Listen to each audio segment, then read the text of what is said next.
Welcome back. We're looking ahead for you tonight and tomorrow morning, the official launch of U.S. Space Command with a White House ceremony hosted by President Trump and Vice President Pence. Now, its temporary headquarters right here in Colorado Springs at Peterson Air Force Base, just another feather in the cap of an impressive U.S. military presence here in southern Colorado. And tonight, some insight as to why this is such an integral part of U.S. defense moving forward.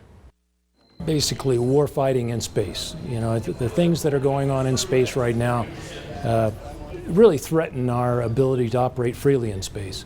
That's the bottom line of why U.S. Space Command is being created. Retired General William Shelton, former commander of Air Force Space Command at Peterson Air Force Base, told me today the threat is real and the usual suspects are front and center. We've watched the Chinese do anti-satellite tests repeatedly since 2007.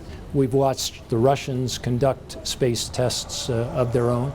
And recently we've seen India do an anti-satellite test. He says this is a long time coming, overdue in fact, a command that is focused specifically on space, under the umbrella of the Air Force, with General John Raymond, the current commander of Air Force Space Command, in charge. It's much like cyber, where it's an unseen enemy, so to speak, out in space, but nevertheless, it's very important in that it's foundational. Space capability is foundational to everything we do in warfighting. And the temporary headquarters at Pete, he says, is a marriage of convenience for now, the ability to ramp up quickly with existing staff and infrastructure, but it bodes well for our future if Colorado Springs is selected as the permanent home. In terms of contractor support, in terms of requirements support for new capabilities, all those kinds of things will result in new jobs in the community, new companies moving in,